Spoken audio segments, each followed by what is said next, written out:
Olá pessoal, eu gostaria de, dando sequência a uma série de assuntos bastante importantes e interessantes que nós estamos tentando levar para as pessoas que nos acompanham, que são os responsáveis pela produção e quais são as substâncias que são fabricadas para fins dos hormônios sexuais.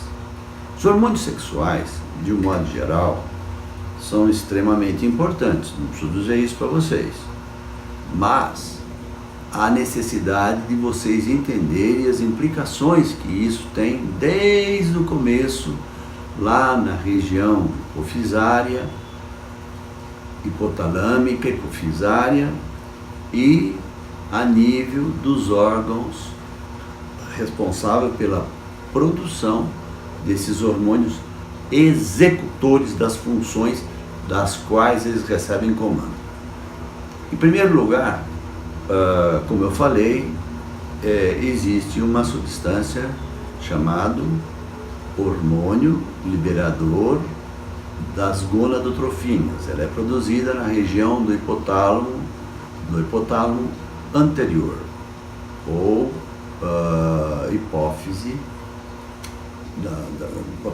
da hipófise anterior, no caso, adenohipófise. Mas elas são comandadas, como eu falei no início, pelo computador central, que é o hipotálamo mesmo. E o hipotálamo, ele é uma região que produz o GnRH, o liberador das gonadotrofinas, que vão para a hipófise, e a hipófise irá produzir uma série de comandos, também subcomandos, e esses subcomandos irão produzir comandos definitivos executores. Isso só para vocês poderem entender, para não haver confusão, um pequeno detalhe que eu falei no começo. O que ocorre é o seguinte: depois que ele sai da região hipotalâmica, ela vai para uma região hipofisária. Na região hipofisária, ela recebe, através de receptores neurais. Esses receptores neurais, eles vão ser eliminados através de receptores, de secretores, para toda a região alvo, que são os ovários e o testículo. Obviamente, eles têm dezenas de outras ações e funções, mas as principais são essas.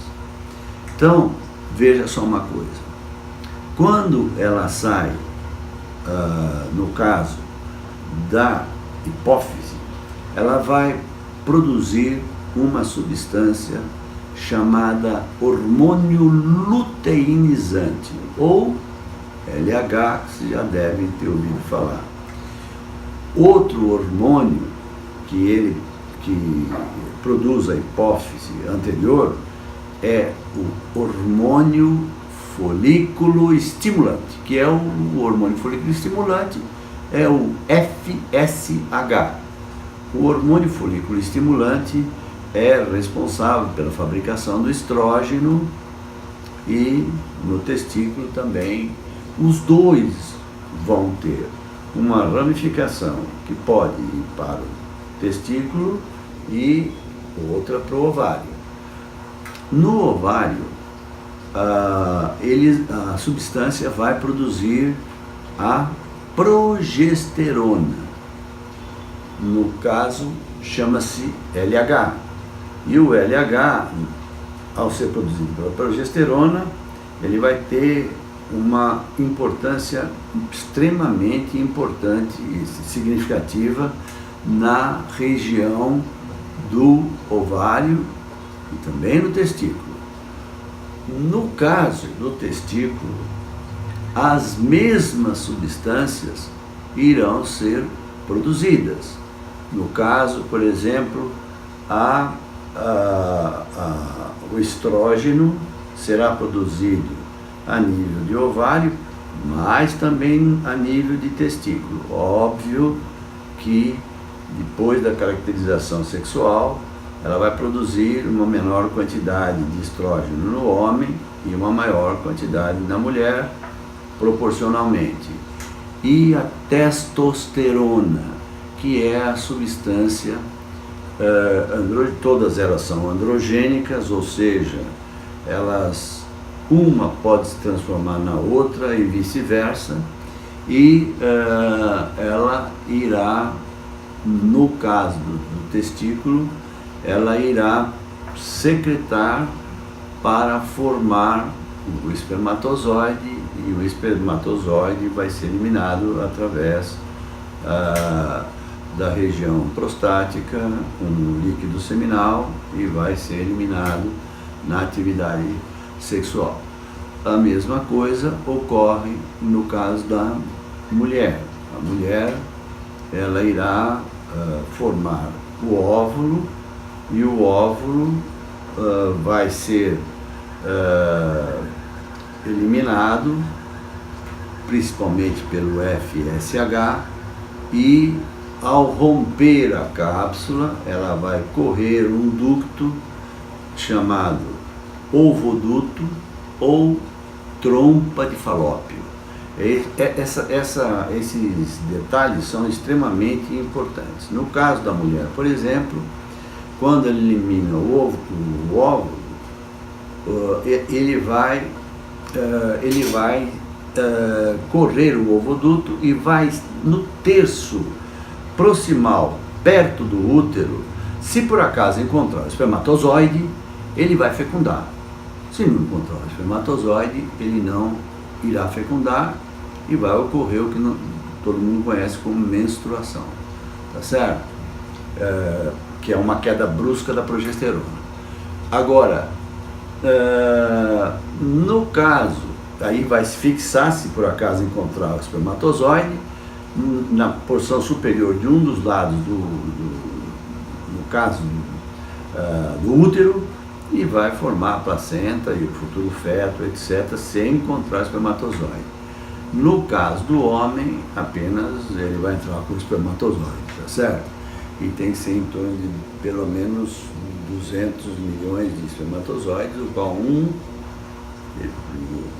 raramente 2 ou mais, entendeu? Irá fecundar o óvulo, que vão formar os futuros fetos. Detalhe que é importante é o seguinte: e a casquinha que envolve o óvulo? O que vai acontecer com ela? Ela vai formar um órgão chamado corpo amarelo.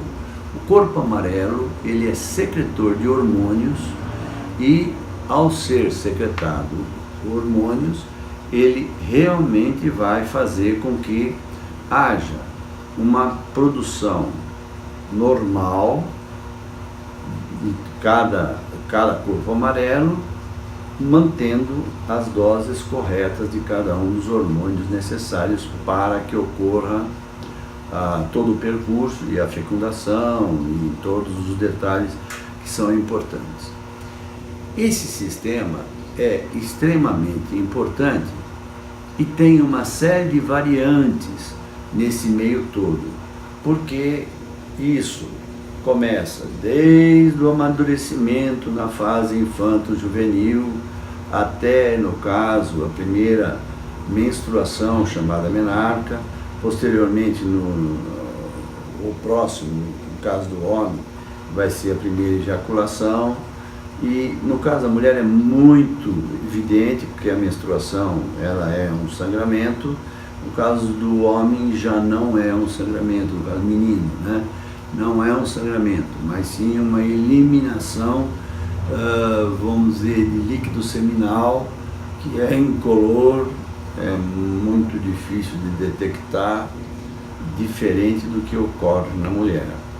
E isso significa que ambos estão prontos para